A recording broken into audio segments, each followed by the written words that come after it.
Assalamualaikum warahmatullahi wabarakatuh. Kami di sini dari kelompok 2 akan mempresentasikan hasil kerja dari kelompok kami, yaitu sensor termodifikasi komposit karbon hitam atau SWCNT yang dimodifikasi dengan GCE untuk deteksi BPA pada kemasan makanan dan minuman secara amperometri. Next.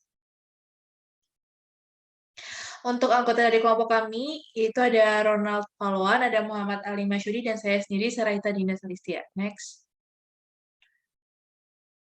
Untuk pembahasan yang akan kita bahas di sini, yang pertama ada pendahuluan, yang kedua ada tinjauan pustaka, ketiga metodologi, dan yang terakhir adalah perkiraan hasil. Next. Yang pertama adalah pendahuluan. Next. Yang pertama adalah latar belakang, di mana pada dunia modern saat ini penggunaan kemasan pada makanan dan maupun minuman merupakan hal yang sangat melekat di kalangan masyarakat, di mana kemasan pangan ini mempunyai fungsi untuk melindungi makanan maupun minuman. Jenis plastik yang paling sering digunakan adalah plastik polikarbonat, dan di mana bahan utamanya yaitu berupa senyawa 22,2 bis 4 hidroksipenil propana atau biasa dikenal dengan bisphenol A atau BPA. Tapi beberapa negara telah melarang penggunaan BPA dalam botol bayi pada kemasan pangan lainnya pada tingkat yang lebih besar dari 3 mg per kilogram karena sangat berbahaya bagi tubuh. Oleh karena itu perlu suatu sensor untuk mendeteksi BPA pada kemasan pangan. Pendeteksian BPA telah dilakukan oleh peneliti sebelumnya dengan menggunakan HPLC, LCMS, GC, dan SERS, di mana metode yang dilakukan oleh peneliti sebelumnya mempunyai daya tahan yang tinggi tetapi mempunyai kekurangan, yaitu perawatan yang mahal. Berdasarkan hal tersebut, diperlukan metode yang dapat lebih stabil terhadap lingkungan maupun kesehatan dengan mempunyai selektivitas dan sensitivitas yang tinggi. Oleh karena itu, penulis mengembangkan ide sensor dengan menggunakan elektroda CB SWCNT-GCE untuk mendeteksi BPA yang terdapat di dalam kemasan makanan dan minuman. Next. Berikutnya yaitu rumusan masalah dan tujuan, di mana rumusan masalah yang pertama yaitu bagaimana prinsip kerja dari sensor CB/SWCNT-GCE pada pendeteksian BPA. Yang kedua adalah bagaimana hubungan sinyal dengan kadar BPA yang dideteksi. Dan yang terakhir adalah apa saja variabel yang berpengaruh dalam pendeteksian BPA dengan menggunakan sensor CB/SWCNT-GCE. Sedangkan tujuannya yang pertama itu mengetahui prinsip kerja dari sensor CB/SWCNT-GCE pada pendeteksian BPA. Yang kedua yaitu mengetahui hubungan sinyal dengan kadar BPA yang dideteksi, dan yang terakhir adalah mengetahui variabel yang berpengaruh dalam pendeteksian BPA dengan menggunakan sensor CB/SWCNT-GCE. Next. Bagian selanjutnya yaitu tinjauan pustaka. Next.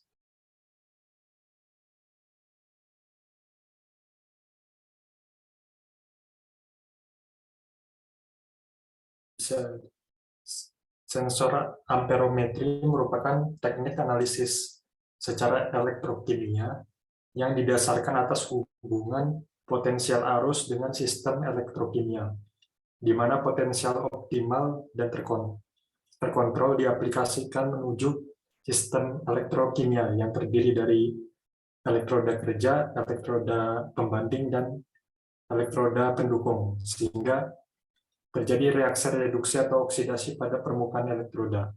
Menurut teori permukaan Helmholtz, ketika suatu elektroda dihubungkan dengan suatu sumber listrik, maka pada permukaan elektroda tersebut akan terbentuk lapisan bermuatan listrik. Apabila potensial yang diberikan bernilai negatif, maka permukaan elektroda akan bermuatan negatif. Begitu juga sebaliknya. Next. Selanjutnya yaitu bisphenol A atau BPA yang merupakan senyawa yang dideteksi pada penelitian ini. Bisphenol A atau BPA merupakan senyawa sintetik organik dengan berat molekul 228 gram per mol dan termasuk ke dalam kelompok turunan difenil metana dan bisphenol dengan 2 gugus hidroksifenil. Reaksi antara BPA dengan fosgen atau karbonil klorida menghasilkan resin keras bening yang dikenal sebagai polikarbonat. Polikarbonat ini merupakan bahan yang banyak digunakan dalam kemasan untuk makanan dan minuman. Untuk waktu paruh dari BPA sendiri yaitu sekitar 4,5 hari di air dan tanah, sedangkan di udara kurang dari 1 hari karena volatilitasnya yang rendah. Next. Berikut adalah rute paparan BPA terhadap manusia. Bisa dilihat pada gambar, terdapat 4 jenis rute yang dapat terjadi. Pertama yaitu melalui sistem pencernaan, kedua melalui sistem inhalasi atau penghirupan, lalu melalui kontak kulit dan mata, lalu yang terakhir transmisi secara materno-fetal atau transmisi yang terjadi antara ibu dengan janin. BPA ini merupakan senyawa yang perlu diperhatikan karena jika manusia terpapar BPA dalam jumlah yang berlebih akan menyebabkan kerusakan pada tubuh. Salah satunya yaitu kanker. Bisa di next.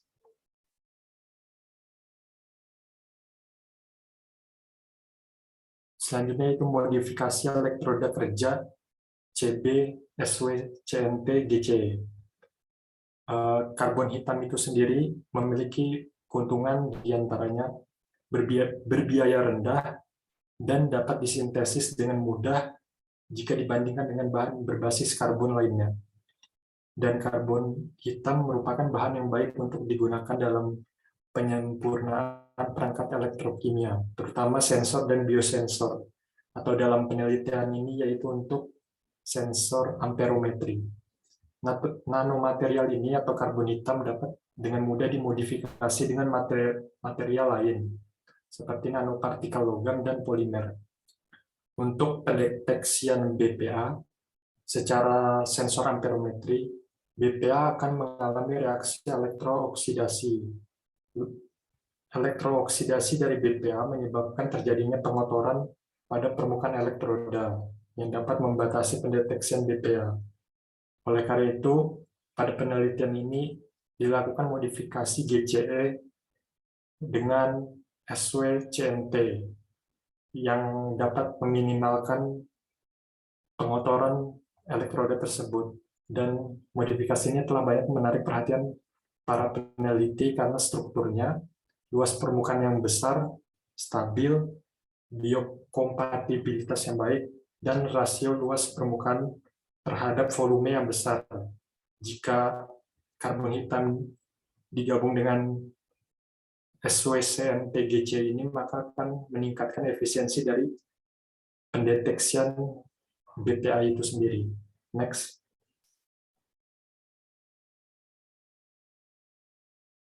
Berikut mekanisme reaksi oksidasi BPA pada SWCNTGC. BPA mula-mula akan mengalami pemutusan ikatan beta, lalu hasil dari pemutusan senyawa hasil pemutusan ikatan tersebut akan mengalami oksidasi, sehingga dihasilkan senyawa yang bersifat elektroaktif, di mana senyawa tersebut bertanggung jawab terhadap arus yang dihasilkan saat pendeteksian secara sensor amperometri. Bisa di next.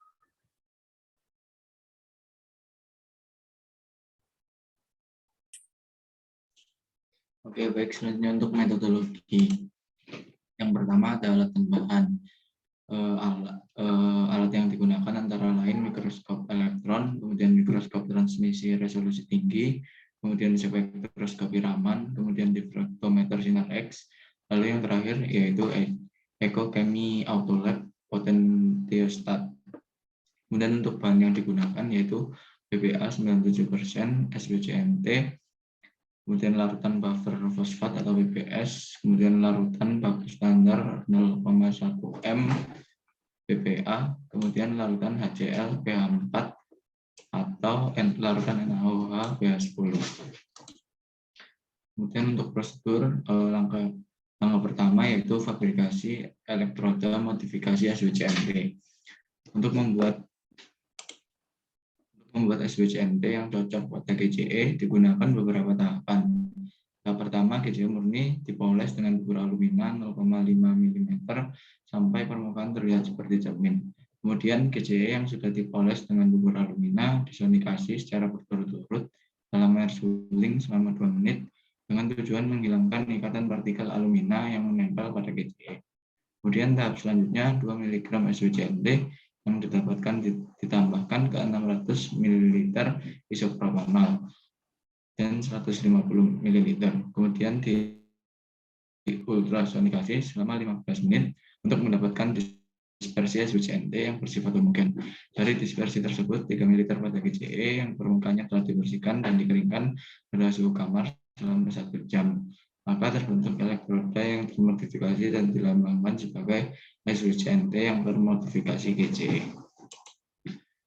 Langkah selanjutnya yaitu preparasi sampel nyata. Untuk melakukan evaluasi kesesuaian bahan elektroda untuk menganalisis sampel nyata, pengujian yang digunakan dilakukan dalam botol air minum yang diperoleh dari supermarket atau toko-toko di sekitar. Botol air minum yang digunakan dalam pengujian disimpan terlebih dahulu di bawah sinar matahari selama 1 hari, sehingga didapatkan air lindi dan disimpan dalam lab standar analisis. Eksperimen kontrol ini dilakukan untuk mengetahui konsentrasi dari sampel BPA yang tersedia dan kemudian didapatkan standar linier dari amperometri serta plot kalibrasi. Oke, selanjutnya untuk skema sensor dapat dilihat di sini skema sensor untuk sensor amperometri. Di mana pada penelitian kali ini untuk elektroda pada gambar tersebut terdapat elektroda kerja, elektroda bantu, dan serta elektroda referensi. Di mana pada penelitian ini elektroda kerja yang digunakan yaitu SWCNT, kemudian elektroda bantu yang digunakan yaitu plat platinum, kemudian elektroda referensi yang digunakan yaitu Ag atau AgCl. Next. Yang berikutnya yaitu perkiraan hasil. Next. Yang pertama adalah hubungan sinyal dengan kadar. Next. Sinyal yang dihasilkan dari pengukuran akan diolah menggunakan differential pulse voltammetry atau DPV dengan pemberian potensial yang linear terhadap waktu, sehingga akan diperoleh kurva seperti pada gambar di samping. Yang dimana berdasarkan gambar 4.1a diketahui bahwa seiring dengan meningkatnya potensial, maka akan terjadi peningkatan kenaikan arus listrik pula. Sementara itu, dengan menggunakan kurva baku standar akan diperoleh kurva seperti gambar 4.1b, yang dimana menjelaskan bahwa sinyal arus yang diterima sebanding dengan scan rate-nya dari BPA, sehingga dengan kenaikan scan rate-nya akan menghasilkan sinyal yang kuat pula. Melalui hal ini dapat diketahui bahwa sensor CB, SWCNT, GCE dapat digunakan untuk analisis kadar BPA yang diperkuat dengan nilai korelasinya yang mendekati nilai 1, yaitu R kuadratnya 0,9992. Dengan adanya kurva baku standar ini, juga nilai LOD dari sensor CB, SWCNT, GCE dapat diprediksikan yaitu 0,05 mikroam, di mana lebih rendah dari sensor CB, FMWCNT, GCE yaitu 0,08 mikroam. Next.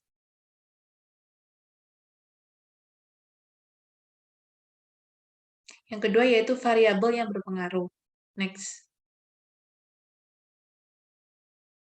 Yang pertama yaitu pH. pH merupakan variabel yang penting dalam penentuan kadar BPA. Meskipun dengan menggunakan sensor CB, SWCNT, GCE, namun perubahan dari pH dapat mempengaruhi respon arus. Berikut merupakan kurva yang dapat menunjukkan pengaruh perubahan pH.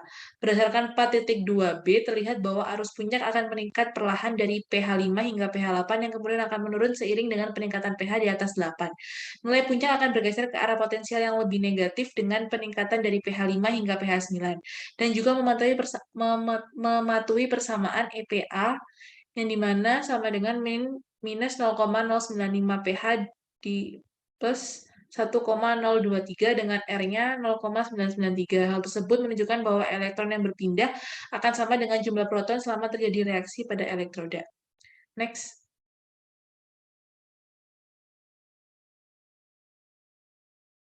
Bisa di next. Yang kedua yaitu pengaruh waktu, yang dimana stabilitas dan kesesuaian dari sensor akan dilakukan pada potensial yang tetap, yaitu 0,6 volt dengan penambahan BPA sebanyak 10 mikroam dalam 0,1 molar PBS, yang dimana dengan pH-nya sama dengan 7. Dengan melihat adanya perbedaan waktu pada kondisi pengadukan, berikut merupakan kurva respon sensor pada 0,6 volt dengan penambahan BPA sebanyak 10 mikroampere dalam berbagai waktu kondisi pengadukan. Berdasarkan pada gambar di samping, terlihat jelas bahwa sinyal dari arus amperometri meningkat secara linear dengan meningkatnya konsentrasi dari BPA, yaitu pada kisaran antara 10 hingga 100 mikroampere. Nilai korelasi dapat diperoleh dari hasil plot antara konsentrasi BPA dengan arus oksidasi yang hampir mendekati 1, yaitu R kuadratnya 0,9921. Sehingga sensor yang termodifikasi ini akan cocok untuk oksidasi BPA dan dapat menghindari adanya fouling pada permukaan elektroda. Next. Yang berikutnya yaitu adalah pengaruh konsentrasi. Selain pH dan waktu dalam pengadukan, konsentrasi BPA juga dapat mempengaruhi sinyal respon. Berikut merupakan kurva pengaruh konsentrasi BPA. Pada gambar 4.4a dapat diketahui bahwa range konsentrasi rendah yaitu 0,1 mikroampere hingga 10 mikroampere memberikan kurva yang linear dengan nilai korelasi yang didapatkan mendekati 1, yaitu R kuadratnya sama dengan 0,999. Begitu juga pada gambar 4.4b yang dimana range konsentrasinya mulai dari 20 mikroampere hingga 130 mikroampere. Memberikan kurva yang linear dengan nilai korelasi yang didapatkan mendekati 1, yaitu R kuadratnya sama dengan 0,998. Next. Yang berikutnya yaitu pengaruh dari senyawa pengganggu. Selektivitasnya suatu sensor pasti terdapat beberapa gangguan, yang dimana gangguan tersebut dapat dicapai pada konsentrasi 100 kali lipat di atas BPA yang dapat mengkonfirmasi apakah suatu sensor tersebut selektif terhadap BPA.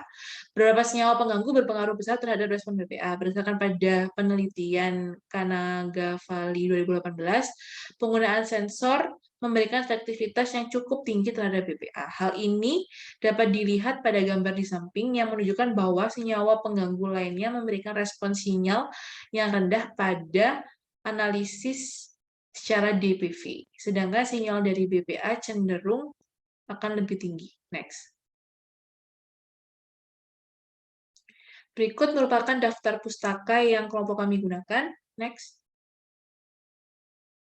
Sekian dari kelompok kami. Mohon maaf apabila ada salah kata. Kami tutup. Wassalamualaikum warahmatullahi wabarakatuh.